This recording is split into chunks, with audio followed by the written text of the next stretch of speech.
القرآن يوحدنا لطريق الخير يوجهنا الله تعالى أنزله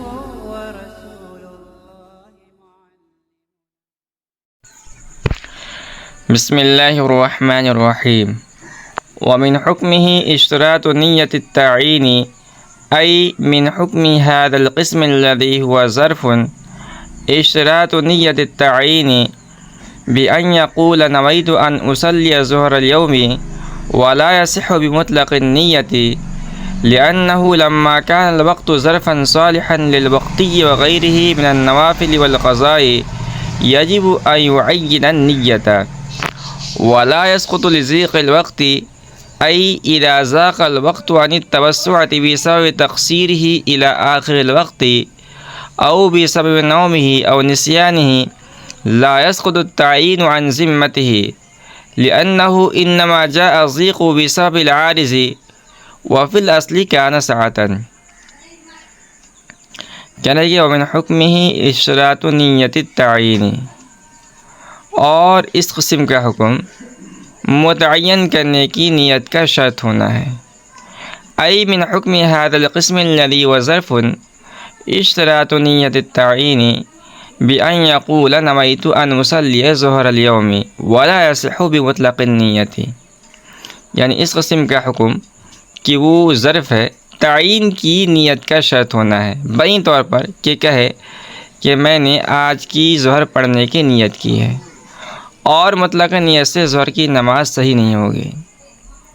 لأنه لما كان الوقت ظرفا صالحا للوقتي وغيره من النوافل والقضاء يجب أن يعين النية. اس لیے کہ جب وقت ظرف ہے، وقتی اور غیر وقتی یعنی نوافل اور قضا کی صلاحیت رکھتا ہے، تو نیت کی تعین کرنا واجب ہے. ولا يسقط لضيق الوقت، أي إذا ضاق الوقت عن التوسعة بسبب تقصيره إلى آخر الوقت أو بسبب نومه أو نسيانه، لا يسقط التعيين عن ذمته.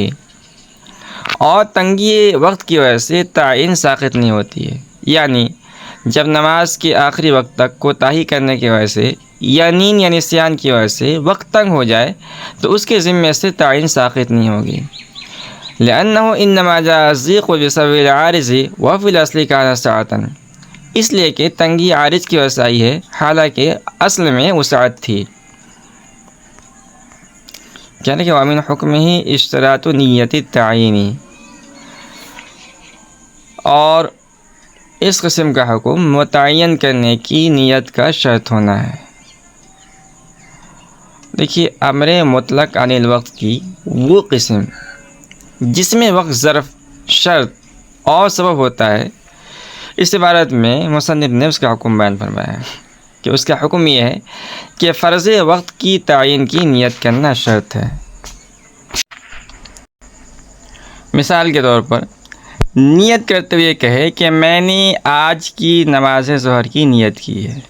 مطلق نیت کافی نہیں ہوگی. مثال کے طور پر یہ کہے کہ میں نے نماز کی نیت کی، تو یہ نیت کافی نہیں ہوگی. شارح فرماتے ہیں کہ دلیل اس کی یہ ہے کہ وقت چونکہ ظرف ہے، اس وجہ سے اس میں وقتی اور غیر وقتی یعنی نفل اور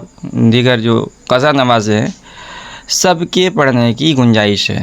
اس لیے تعین کی نیت کرنا ضروری ہوگا. اور اگر صرف یہ کہا کہ میں نے ظہر کی نماز کی نیت کی تو بھی کافی نہیں ہے، کیونکہ ظہر کی نماز ادا بھی ہوتی ہے اور قضا بھی ہوتی ہے. لہذا ادا اسی وقت متعین ہوگی جب فرض وقت کا ذکر کیا گیا ہو اور یہ کہا گیا ہو کہ میں نے آج کی ظہر کی نیت کی. ماتن فرماتے ہیں کہ اگر وقت اس قدر تنگ ہو جائے کہ اس وقت کے فرض کے علاوہ دوسری نمازوں کی گنجائش نہ رہے تو بھی تعین کی نیت کرنا ساقط نہیں ہوتا ہے. یعنی اگر نمازی آخری وقت تک کوتاہی کرتا رہا، یا مثال کے طور پر سو گیا یا بھول گیا، اور پھر آخری وقت میں بیدار ہوا یا یاد آیا اور اس نے نماز پڑھنی شروع کی، تو بھی اس کے ذمے سے تعین کی نیت کرنا ساقط نہیں ہوگا، بلکہ فرض وقت کو متعین کرنا ضروری ہوگا. کیونکہ جو وقت ہے، اس قسم میں جو وقت ہے وہ اصلاً وسیع اور کشادہ تھا، لیکن عارض کی وجہ سے یعنی اس کی کوتاہی یا نیند یا بھول جانے کی وجہ سے تنگ ہو گیا ہے اور اصل کے مقابلے میں عارض کا اعتبار نہیں کیا جاتا ہے، لہذا تنگی وقت کی صورت میں بھی اس اصل کا اعتبار کرتے ہوئے تعین کی نیت کرنا شرط ہوگا۔ ولا يتعين بالتعيين إلا بالأداء، أي إن عين أحد أول الوقت أو أوسطه أو آخره لا يتعين بتعيينه اللساني أو القصدي إلا إذا أدى، ففي أي وقت أدى يكون ذلك الوقت متعينا، وإن لم يؤدي فيما عينه بل في جزء آخر لا يسمى قضاء، كالحانث في اليمين فإنه يتخير في كفارتها بين ثلاثة أشياء: إطعام 10 مساكين أو كسوتهم أو تحرير رقبة، فإن عين واحدا منها باللسان أو بالقلب لا يتعين عند الله تعالى ما لم يؤديه، فإذا أدى صار متعينا، وإن أدى غير ما عينه أولا يكون مؤديا۔ کہنے کہ ولا يتعين بالتعيين إلا بالأداء، اور وقت متعین کرنے سے متعین نہیں ہوگا مگر ادا سے، ای ان عین احد اول وقت او اوسطه او آخره لا يتعین بتعینه اللسانی او القصدی الا اذا ادى، ففي اي وقت ادى يكون ذلك الوقت متعینا، وان لم يؤدي فيما عینه بل في جزء آخر لا يسمى قضاء۔ یعنی اگر کوئی آدمی اول وقت یا درمیانے وقت یا آخری وقت معین کر دے تو اس کی زبانی یا قلبی تعین سے وقت متعین نہیں ہوگا، مگر جب ادا کرے تو جس وقت میں ادا کرے گا وہ وقت متعین ہو جائے گا، اور اگر اس نے اپنے معین کے وقت میں ادا نہیں کیا بلکہ دوسرے جز میں ادا کیا تو اس کا قضا نام نہیں ہوگا۔ کالحانث فی الیمین، جیسا کہ قسم توڑنے والا، فإنه يتخير في كفارتها بين 3 أشياء: إطعام 10 مساكين أو كسوتهم أو تحرير رقبة، فإن عين واحدا منها باللسان أو بالقلب لا يتعين عند الله تعالى ما لم يؤديه، فإذا أدى صار متعينا، وإن أدى غير ما عينه أولا يكون مؤديا۔ یعنی جیسے قسم توڑنے والا، کیونکہ وہ قسم کے کفارے میں 3 چیزوں یعنی 10 مسکین کو کھانا کھلانا یا ان کو کپڑا پہنانا یا غلام آزاد کرنے کے درمیان مختار ہوتا ہے، تو اگر ان میں سے کسی ایک کو زبان یا دل سے اس نے متعین کر دیا تو اللہ کے نزدیک متعین نہیں ہوگا جب تک کہ اس کو ادا نہ کر لے، پھر جب ادا کر لے تو وہ متعین ہو جائے گا، اور اگر اس نے اس کے علاوہ کو ادا کیا جس کو اس نے پہلے متعین کیا تھا تو وہ ادا کرنے والا شمار ہوگا۔ ولا يتعین بالتعین، ماتن فرماتے ہیں کہ اگر مکلف نے وقت کے کسی حصے کو، مثال کے طور پر اول حصہ یا درمیانی حصہ یا آخری حصہ کو زبان یا دل سے نماز کے لیے متعین کر دیا تو اس کے متعین کرنے سے متعین نہیں ہوگا بلکہ جس حصہ وقت میں نماز ادا کرے گا وہ حصہ متعین ہوگا۔ یعنی مطلب یہ ہے کہ محض زبان یا دل کے ذریعے متعین کرنے سے وقت متعین نہیں ہوتا ہے بلکہ فعل معمور بھی ادا کرنے سے متعین ہوتا ہے۔ چنانچہ مکلف نے اگر اپنے متعین کردہ حصے وقت میں نماز ادا نہیں کی بلکہ دوسرے جز میں ادا کی تو یہ نماز قضا نہیں کہلائے گی بلکہ ادا ہی کہلائے گی، کیونکہ جو چیز کشادہ اور وسیع وقت میں واجب ہوتی ہے اس کو اس کے جس جز میں ادا کیا جائے گا ادا ہی کہلائے گا، قضا نہیں کہلائے گا۔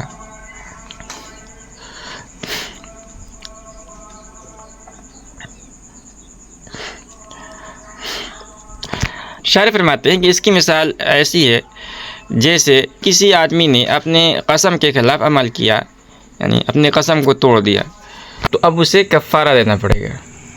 تو کفارے کے سلسلے میں باری تعالیٰ نے اس کو 3 چیزوں کا اختیار دیا ہے، جیسے قرآن کریم کے اندر مذکور ہے۔ پہلا اختیار ہے کہ 10 مسکینوں کو کھانا کھلائے یا ان کو کپڑے پہنائے یا ایک غلام آزاد کرے، ان تینوں میں سے اگر کسی ایک پر قدرت نہ ہو تو پھر وہ 3 روزے رکھ سکتا ہے۔ تو مذکورہ 3 چیزوں اور 3 روزوں کے درمیان اختیار نہیں ہے، بلکہ روزوں کے ذریعے کفارہ ادا کرنے کی اجازت اسی وقت ہوگی جب کہ مذکورہ 3 چیزوں پر قدرت نہ ہو۔ چنانچہ قرآن کریم نے صاف صاف لکھا ہے کہ فَكَفَّارَتُهُ إِطْعَامُ 10 مَسَاكِينَ مِنْ أَوْسَطِ مَا تُطْعِمُونَ أَهْلِيكُمْ أَوْ كِسْوَتُهُمْ أَوْ تَحْرِيرُ رَقَبَةٍ فَمَن لَّمْ يَجِدْ فَصِيَامُ 3 أَيَّامٍ۔ اب دیکھیے مسئلہ یہ ہے کہ قسم توڑنے والا آدمی ان میں سے کسی ایک کو زبان یا دل سے متعین کر لے تو وہ اللہ کے نزدیک اس وقت تک متعین نہیں ہوگی جب تک کہ اس کو وہ ادا نہ کر لے۔ ہاں اگر اس کو ادا کر دیا تو متعین ہو جائے گی، اور اگر آپ نے متعین کردہ کے علاوہ یعنی دل کے اندر اس نے ایک کو متعین کیا تھا اور اس کے علاوہ کو اس نے ادا کیا، مثال کے طور پر دل یا زبان سے اس نے متعین کر دیا کہ میں 10 مسکینوں کو بطور کفارہ کھانا کھلاؤں گا، لیکن بجائے اس کے اس نے غلام آزاد کر دیا، تو یہ غلام آزاد کرنا ادا ہی ہوگا، قضا نہیں ہوگا۔ اسی طرح اگر متعین کردہ حصے وقت کے علاوہ میں اس نے نماز پڑھی ہے، مکلف نے نماز پڑھی ہے، تو یہ نماز کا پڑھنا ادا ہوگی، قضا نہیں ہوگی۔ او یکون معیارا له وسببا لوجوبه كشهر رمضان، عطف على قوله اما ان يكون ظرفا وهو النوع الثاني من الانواع الاربعه للمؤقت، ولا فرق بينه وبين القسم الاول الا بكون الاول ظرفا وهذا معيارا، والمعيار هو الذي استوعب المؤقت ولا يفصل عنه فيطول بطوله ويقصر بقصره، فإن صوم يطول بطول النهار ويقصر بقصره فيكون معيارا وهو سبب لوجوبه أيضا، وقد اختلف فيه فقيل الشهر كله سبب للصوم وقيل الأيام فقط دون الليالي، ثم قيل الجزء الأول من الشهر سبب لوجوب صوم تمام الشهر وقيل أول كل يوم سبب لصومه على حدة، وقد ذكرنا كله في التفسير الأحمدي ولم يذكرها هنا كونه شرطا للأداء مع أنه شرط للأداء أيضا اكتفاء بالقرائن۔ فرماتے ہیں کہ او یکون معیارا له وسببا لوجوبه كشهر رمضان، یا وقت فعل معمور به کے لیے معیار ہوگا اور اس کے وجوب کے لیے سبب ہوگا جیسے کہ رمضان کا مہینہ۔ شرح فرماتے ہیں کہ عطف علی قوله اما ان يكون ظرفا وهو النوع الثاني من الانواع الاربعه للمؤقت، یہ عبارت مصنف قول اما ان يكون ظرفا معطوف ہے اور یہ امر موقت کی 4 قسموں میں سے دوسری قسم ہے۔ ولا فرق بينه وبين القسم الأول إلا بكون الأول ظرفا وهذا معيارا، والمعيار هو الذي استوعب المؤقت ولا يفصل عنه فيطول بطوله ويقصر بقصره، اور پہلی قسم اور اس قسم کے درمیان سوائے اس کے کوئی فرق نہیں ہے کہ قسم اول میں وقت ظرف ہوتا ہے اور اس میں معیار ہوتا ہے، اور معیار وہ ہے جو موقت کو گھیر لے اور موقت سے فاضل نہ ہو، چنانچہ موقت معیار کے طویل ہونے سے طویل ہو جاتا ہے اور معیار کے کوتا ہونے سے کوتا ہو جاتا ہے۔ فإن صوم يطول بطول النهار ويقصر بقصره فيكون معيارا وسبب لوجوبه أيضا، اس لیے کہ روزہ دن کے طویل ہونے سے طویل ہو جاتا ہے اور دن کے چھوٹا ہونے سے چھوٹا ہو جاتا ہے، پس وقت روزہ کے لیے معیار ہوگا اور یہی وقت امر موقت کے وجوب کا سبب بھی ہے۔ وقد اختلف فيه فقيل الشهر كله سبب للصوم وقيل الأيام فقط دون الليالي، ثم قيل الجزء الأول من الشهر سبب لوجوب صوم تمام الشهر وقيل أول كل يوم سبب لصومه على حدة۔ البتہ سبب وجوب میں اختلاف ہے، چنانچہ کہا گیا کہ پورا مہینہ رمضان کے تمام روزے کی وجوب کا سبب ہے، اور کہا گیا کہ صرف ایام سبب ہیں، راتیں سبب نہیں ہیں، اور بعض لوگوں نے کہا ہے کہ مہینے کا پہلا جز پورے ماہ کے روزوں کا سبب ہے، اور کہا گیا کہ ہر دن کا اول اس دن کے روزے کا علاحدہ سبب ہے۔ شرح فرماتے ہیں کہ وقد ذکرنا کلہ فی التفسیر الاحمدی، ہم نے یہ ساری تفصیل اپنی کتاب تفسیر احمدی کے اندر ذکر کر دی ہے۔ وَلَمْ يَذْكُرْ هَاهُنَا كَوْنُهُ شَرْطًا لِلْأَدَاءِ مَعَ أَنَّهُ شَرْطٌ لِلْأَدَاءِ أَيْضًا اکتفاء بالقرائن، اور یہاں قرائن پہ اکتفا کرتے ہوئے ادا کے لیے وقت کے شرط ہونے کا ماتن نے ذکر نہیں کیا ہے، حالانکہ وقت ادا کے لیے شرط بھی ہے۔ او یکون معیارا لہ و سببا لوجوبہ کشہر رمضان، ماقبل کے اندر بیان کیا گیا تھا کہ امر مقید بالوقت کی 4 قسمیں ہیں۔ ان میں سے پہلی قسم جس کے اندر وقت معدہ کے لیے ظرف اور ادا کے لیے شرط اور وجوب کے لیے سبب ہوتا ہے، اس کا بیان ہو چکا ہے۔ یہاں سے مصنف رحمۃ اللہ علیہ دوسری قسم کو بیان کر رہے ہیں، اور دوسری قسم یہ ہے کہ وقت فعل معمور بھی کے لیے معیار ہو اور اس کے وجوب کے لیے سبب ہو، اور مصنف نے اس کی مثال دی ہے رمضان کا مہینہ۔ شارح فرماتے ہیں کہ متن میں جو عبارت ہے وہ یکون معیارا لہ، یہ مصنف کی عبارت یعنی ماقبل عبارت اما ان یکون ظرفاً پر معطوف ہے، اور امر مقید بالوقت کی دوسری قسم ہے۔